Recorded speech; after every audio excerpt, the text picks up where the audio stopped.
Ahora continuamos con la doctora Lisbeth Mora.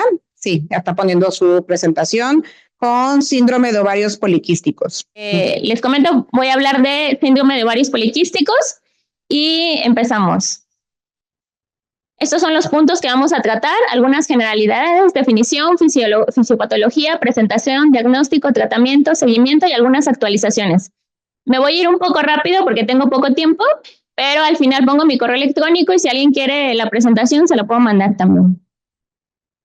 Bueno, el síndrome de ovario poliquístico es una enfermedad crónica, no se cura, solo se controla. Y esto es importante porque muchos de los tratamientos van a ser de por vida. Es muy frecuente, está subdiagnosticado y se manifiesta con trastornos menstruales o oligomenorrea, anovulación crónica, aumento de los andrógenos como testosterona, androstendiona y poliquistosis ovárica. Se asocia a una variedad de comorbilidades. Como generalidades tenemos que la prevalencia puede variar mucho, desde un 8 y 13% hasta un 20% en la población general. Estas pacientes, en la población general puede hasta el 70% de las pacientes todavía no son diagnosticadas. El SOP es la causa más común de anovulación crónica y en el 15 al 40% de las principales causas de infertilidad. También es importante mencionar que está asociada a varias otras comorbilidades que no viene solito, sobre todo en el aspecto físico y emocional. Y también se ha visto que hay un patrón genético, es decir, se ha visto también que hay heredabilidad de la mamá a la hija. Bueno, la prevalencia del síndrome de ovario poliquístico varía mucho de acuerdo a la región porque se han visto etnias que tienen mayor predisposición a presentar el trastorno. Por ejemplo, en el sureste de Asia hay etnias que tienen muy frecuente y tienen mayor riesgo cardiovascular. También lo vemos asociado, y esto es relativamente nuevo, a factores no solo biológicos, sino también psicológicos. Las pacientes con síndrome de ovario poliquístico tienden a presentar más ansiedad y depresión, por ejemplo. También es importante mencionar que tienen un riesgo cardiometabólico mayor, es decir, tienen más disfunción endotelial y eso pues aumenta el grosor de la íntima carotidia y el índice de calcio que nos ayuda a predecir infartos o alteraciones vasculares. Más o menos el 50 al 80% de las pacientes tienen obesidad. También hasta el 35% pueden tener alteraciones en la glucosa y del 8 al 10% pueden tener diabetes. También presentan aumento del colesterol LDL y disminución del colesterol HDL. El síndrome metabólico se presenta hasta en el 10.8% de las pacientes con síndrome de ovario poliquístico.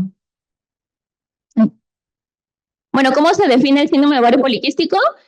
Lo que más utilizamos son los criterios de Rotterdam, que define 3 puntos. Uno es el diagnóstico clínico o bioquímico de hiperandrogenismo, es decir, elevación de testosterona, que es lo principal. Otro punto es la disfunción ovulatoria, es decir, las alteraciones en la menstruación. Y la morfología ovárica, es decir, los quistes ováricos. Hay otros criterios, por ejemplo, los de la Sociedad de Exceso de Andrógenos y Síndrome de Ovario Poliquístico, que dice que requerimos tener hiperandrogenismo y disfunción ovárica con o sin poliquistosis ovárica. A diferencia de ellos, los criterios de Rotterdam dicen que puedes tener 2, cualquiera de esos 3, y con eso haces diagnóstico. Y el Instituto Nacional de Salud Infantil dice que la presencia de ambos, hiperandrogenismo y disfunción ovárica, y que no necesariamente necesitamos tener poliquistosis ovárica. Pero aquí viene el punto más importante. El síndrome de ovario poliquístico es un diagnóstico de exclusión. Significa que una vez que hayamos excluido los otros diagnósticos, podemos decir que es un síndrome de ovario poliquístico. Pero no podemos sacar los criterios y decir que la paciente tiene síndrome de ovario poliquístico. O sea, tenemos que hacer todo el protocolo de estudio de la paciente con alteraciones menstruales. En la etiología y fisiopatología no se conoce la causa directa del trastorno del síndrome de ovario poliquístico. No se sabe cuál es la raíz o cuál es el problema, pero sí se han estudiado algunos genes que están asociados a la presencia del síndrome. Dentro de estos genes intervienen, por ejemplo, en la esteroidogénesis y el desarrollo de los folículos, también en la liberación de gonadotropinas, también en la insuficiencia de secreción de FSH y el exceso de secreción de LH, hormona luteinizante. Básicamente, en conclusión, los genes que más asociados están o con mayor fuerza al síndrome de ovario poliquístico, curiosamente, son los que están ligadas a las alteraciones de la resistencia a la insulina. Esto es importante porque a veces pensamos que el tratamiento para síndrome de ovario poliquístico solo es para regular el ciclo menstrual y no es así. También es para detectar alteraciones metabólicas, darles tratamiento y prevenir complicaciones. El síndrome de ovario poliquístico, esta es de las diapositivas que más les sugiero que recuerden, porque aquí menciona esto, círculo vicioso. Ese es el mecanismo fisiopatológico más importante que tenemos que recordar, porque resulta que es una enfermedad en la que hay una disfunción ovárica, por ejemplo, por el exceso de insulina, que lleva a un aumento de la secreción de testosterona, y la testosterona en aumento disminuye una proteína a nivel hepático que se llama globulina transportadora de hormonas sexuales, que hace que a nivel hipofisiario se secrete más hormona luteinizante y eso genera más disfunción ovárica y eso genera más testosterona y así sucesivamente. Entonces, dentro de todo este círculo, el conflicto que tenemos es que no sabemos dónde empieza, ¿no? Entonces, en algún punto tenemos que romper ese ciclo para darle tratamiento al síndrome de ovario poliquístico. Entonces, vemos que la resistencia a la insulina y el hiperinsulinismo pues están muy asociados a todas las disfunciones ováricas. El síndrome de ovario poliquístico no es universal de la resistencia a la insulina y viceversa. Es decir, no todas las pacientes con resistencia a la insulina tienen síndrome de ovario poliquístico y no todas las pacientes con síndrome de ovario poliquístico tienen resistencia a la insulina. Entonces, no es una condición que la tengan. Es una fuerte asociación, pero no es incondicional, ¿no? El tejido adiposo en las pacientes con síndrome de ovario poliquístico se ve mucho, muy parecido en las proporciones a las del hombre, por eso tiene un perfil androgénico. Ahora, este hiperinsulinismo, lo que les comentaba, aumenta la producción de andrógenos, potencia la producción de andrógenos suprarrenales. Y esto es importante porque hay dos sitios en el cuerpo en donde producimos andrógenos. Uno son los ovarios y otros son las glándulas suprarrenales. Entonces, nosotros como endocrinólogos, cuando estudiamos a una paciente, debemos ver de dónde vienen los andrógenos, si de los ovarios o de las suprarrenales. Pero el síndrome de ovario poliquístico puede hiperestimular un poco la glándula suprarrenal y también se puede ver afectada, ¿no? No damos tratamiento para la glándula suprarrenal, solo es como un efecto colateral. Entonces hay que tener cuidado con estos diagnósticos. Y también inhibe la síntesis hepática de globulina transportadora de hormonas sexuales. Entonces, en el síndrome de ovario poliquístico vamos a tener que los folículos se detienen en diferente fase de maduración en el ovario y no puede expulsar el ovocito, ¿no? Entonces, tenemos múltiples etapas antrales detenidas y esto por la hipersecreción de hormona luteinizante IGF-1 que afectan directamente al ovario y conducen al hiperandrogenismo. También se ha visto que las altas concentraciones de hormona antimülleriana bloquean la estimulación del folículo de la FSH. Esto es importante porque la hormona antimülleriana nos va a servir para el diagnóstico de síndrome de ovario poliquístico. Entonces, esto es lo que les comentaba. El patrón físico en las pacientes que padecen síndrome de ovario poliquístico es muy variable. De este lado, tenemos a la paciente con exceso de andrógenos puro por alguna enfermedad directa, que son estos. Y de este lado tenemos a la paciente que tiene riesgo metabólico. Y en todos esos arcoíris, se puede decir, pueden estar las pacientes. Entonces hay que identificar si es una paciente con más exceso de andrógenos puro o una paciente con más factores metabólicos puros. Entonces, aquí es como los fenotipos del síndrome de ovario poliquístico y cómo tenemos unas pacientes que pueden tener un síndrome de ovario poliquístico clásico, que es decir, tiene aumento de la testosterona, irregularidades menstruales y poliquistosis ovárica, pero también puede haber mujeres que tengan ciclos menstruales normales y elevación de andrógenos, por ejemplo. Y puede haber mujeres también que tengan solamente hiperandrogenismo, ¿no? Y no tengan la poliquistosis ovárica.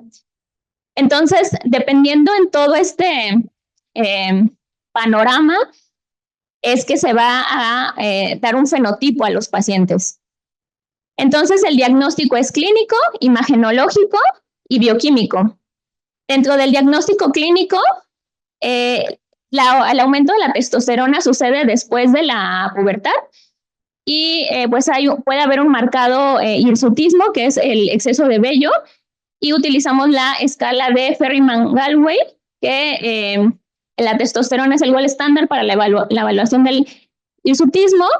Es importante que cuando se les hace la escala, las pacientes tienen que estar sin depilación, sin tratamientos para que sea fiable, ¿no?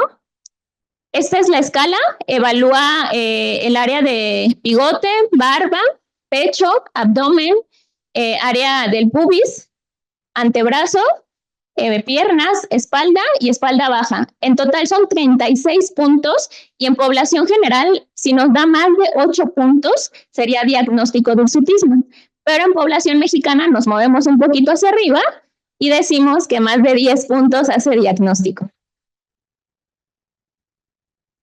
Después, para la disfunción ovárica debemos tener ciclos irregulares. Son ciclos de más de 35 días o ciclos de entre 32 y 35 días. Ahí hay que checar si están bien medidos. O también podemos tener estados de hiperandrogenismo bioquímico con ciclos aparentemente normal, pero sin ovulación. O sea, son ciclos anovulatorios. Hay que evaluar la ovulación y para esto vamos a pedir la progesterona en el día 21 de menstruación. Si la progesterona arriba es mayor a 2.5, indica que sí hay ovulación. Si es menor, indica que no hay ovulación. Para el diagnóstico se sugiere siempre pedir una prueba de embarazo. Las pacientes luego se confían de que no menstruan cada mes y entonces no pasa nada, le dan los anticonceptivos y resulta que estaba embarazada, ¿no? Entonces, siempre a todas las pacientes hay que pedirles una prueba de embarazo y es raro que las pacientes menstruen mucho, o sea, que tengan polimenorrea, no es tan frecuente.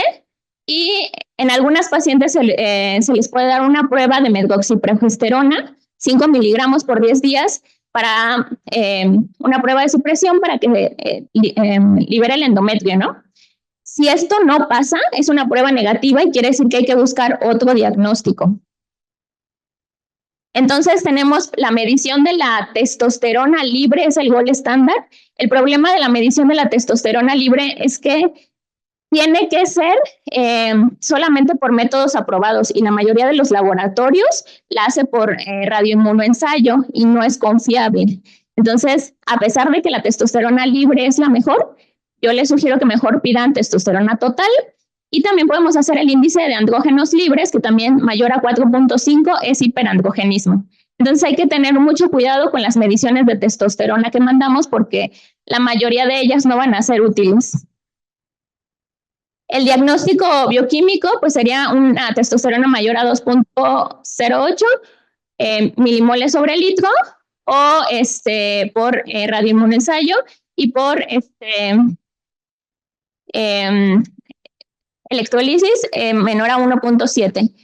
Estas hormonas que se llaman DEAs, que están incrementadas hasta el 30 al 35% de las pacientes, se liberan en la glándula suprarrenal y son características de la glándula suprarrenal. Entonces pueden llegar a confundirnos y pensar que tiene un problema suprarrenal, pero en realidad es la estimulación del síndrome de ovario poliquístico. También no vale la pena medir androstendiona porque siempre va a estar elevada y la cromatografía líquida por espectrometría de masas es como el gold estándar. Estos son los diagnósticos de exclusión que se tienen que hacer. Se tiene que medir a todo paciente que se sospeche de síndrome de ovario poliquístico una 17-hidroxiprogesterona para diagnóstico de hiperplasia suprarrenal congénita, porque se parece mucho en el cuadro clínico, y también la medición de hormona antimuleriana para ver si es mayor a 4.5, haría diagnóstico. En la morfología ovárica, no todas las pacientes que tienen poliquistosis ovárica tienen el síndrome de ovario poliquístico.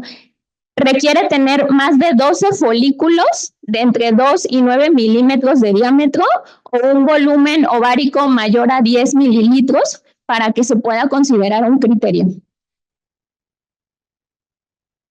Otros métodos para evaluar el síndrome de ovario poliquístico son los CLAM, que esos son de investigación nada más, el HOMA-IR, que es un estudio epidemiológico, una carga de tolerancia oral a la glucosa con 75 gramos, que esa es la que yo les recomiendo que piden a las pacientes con ovario poliquístico para hacer detecciones de glucosas alteradas en ayuno o diabetes. Y el perfil de lípidos por el riesgo cardiovascular aumentado que tienen. Y bueno, siempre hay que excluir otras causas que se parecen al síndrome de ovario poliquístico, como son los tumores ováricos, la hiperplasia suprarrenal, el hirsutismo idiopático, los síndromes de Cushing, la hiperprolactinemia, la disfunción tiroidea y la insuficiencia ovárica prematura. El síndrome de ovario poliquístico en la adolescencia es una disfunción ovulatoria que persiste por 2 años después de que empezaron a menstruar. Recordemos que es normal que durante el primer año pues no tengan sus ciclos regulares, pero si ya pasaron 2 años, eso ya no está bien. Este es el algoritmo diagnóstico. En el algoritmo, lo primero que nos dice es la aparición del hiperandrogenismo o clínico o bioquímico fue rápido o fue lento. Si la aparición fue rápida, entonces quiere decir que puede ser un tumor productor de andrógenos y tenemos que hacer la evaluación del ultrasonido de ovarios para ver que no haya un tumor y de las glándulas suprarrenales y así detectaríamos el tumor. Si es lento, o sea, si se fue instalando poco a poco en el transcurso del tiempo, eso pues no es indicativo de neoplasia. Ahí ya tendríamos que hacer, calcular el índice de testosterona, monitorizar la ovulación y excluir otros diagnósticos. Ahí ya haríamos todo el protocolo y veríamos si es un síndrome de ovario poliquístico, si es un hiperandrogenismo idiopático, si es un hirsutismo idiopático o si es una hiperplasia suprarrenal. En el tratamiento, lo más importante, yo diría que el 80% del tratamiento es el cambio de estilo de vida, actividad física y alimentación. No es un lujo, es una necesidad. Así como prescribimos el medicamento, así tiene que hacer el paciente el ejercicio. O sea, no es por gusto, es por necesidad, ¿no? Ningún tratamiento les va a funcionar si no tienen cambios en el estilo de vida. Entonces, una vez que ya tuvieron cambios en el estilo de vida, hay que ver si la paciente desea fertilidad o no. Y si no desea fertilidad, pues es lo más fácil porque le podemos dar los anticonceptivos y entonces ya se regula toda la liberación de testosterona. Pero si sí desea embarazo, no le podemos dar anticonceptivos y tenemos que utilizar otros tratamientos. Dentro de los tratamientos, pues pueden ser, por ejemplo, los progestágenos, pueden ser los antiandrógenos, o pueden ser incluso la metformina, que ahorita vamos a hablar un poquito más de eso. En los cambios de estilo de vida, tiene que haber una disminución al menos de 500 kilocalorías de la tasa metabólica basal. La intervención puede mejorar la ovulación hasta el 40 al 50%, y esto se ha visto mucho en las pacientes que operan de cirugía bariátrica, pierden peso y su ciclo menstrual se regula, ¿no? Entonces, eso demuestra cómo impacta la mejoría en el peso corporal en la regulación del ciclo.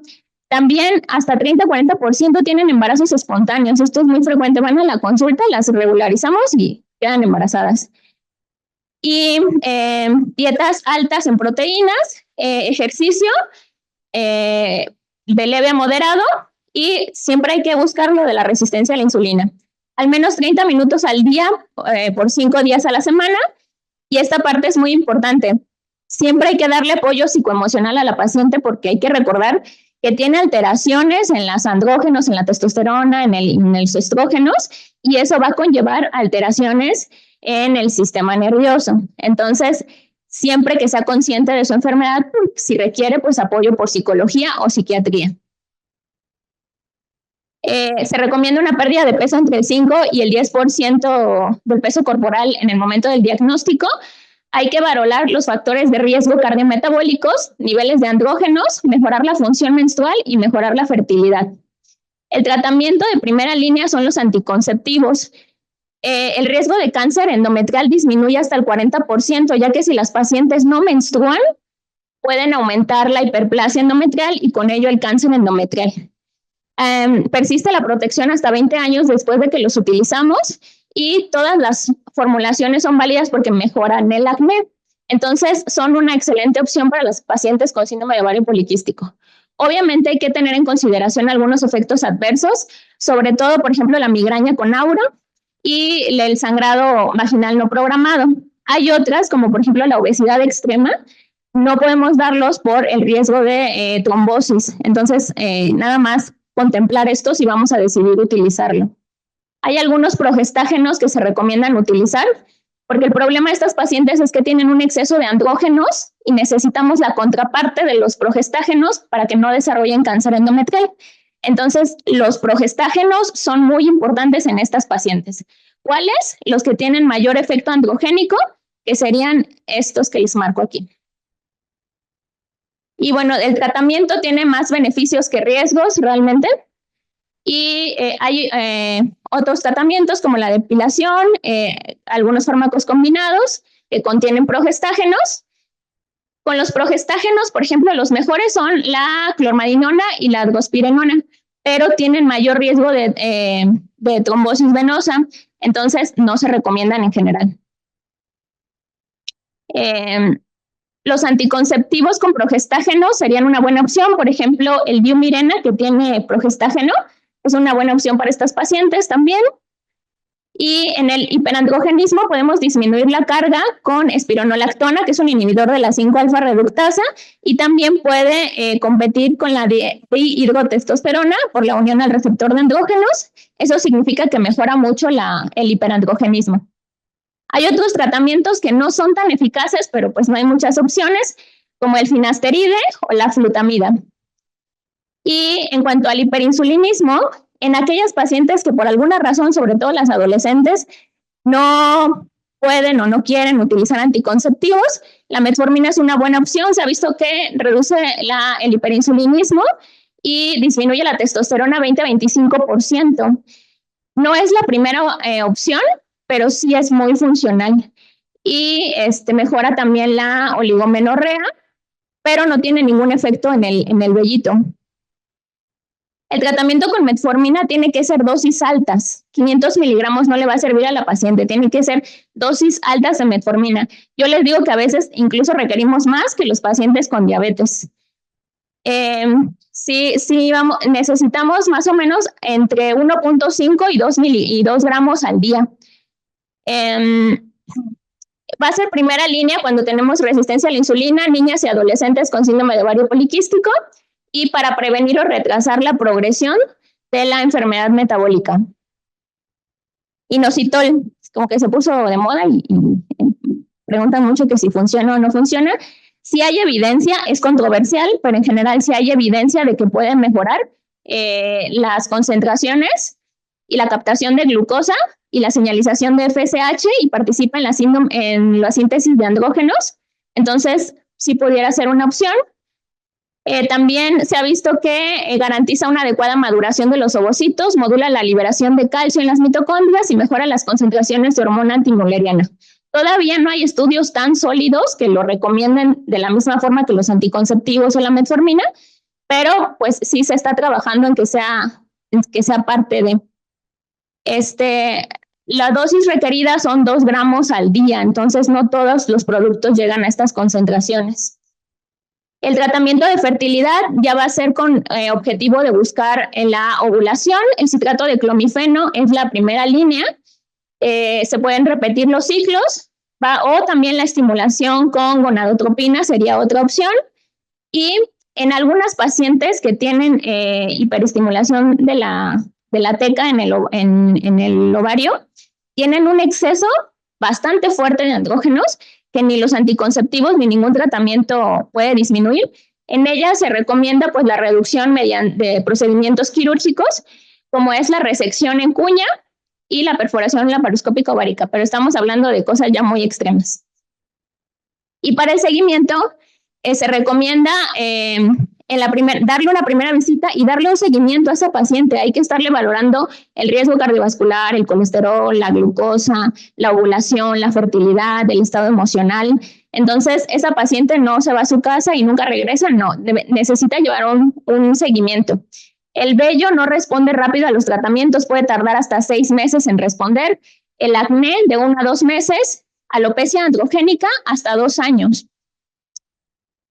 Y bueno, el año pasado salieron las guías internacionales, se los pongo por si quieren investigar más. Y bueno, las principales actualizaciones fue que pues tiene relación con apnea obstructiva del sueño y también se relaciona con problemas de salud mental. Y bueno, finalmente el mensaje es que el síndrome de ovario poliquístico tiene 3 criterios: aumento de la testosterona, poliquistosis ovárica y disfunción ovulatoria.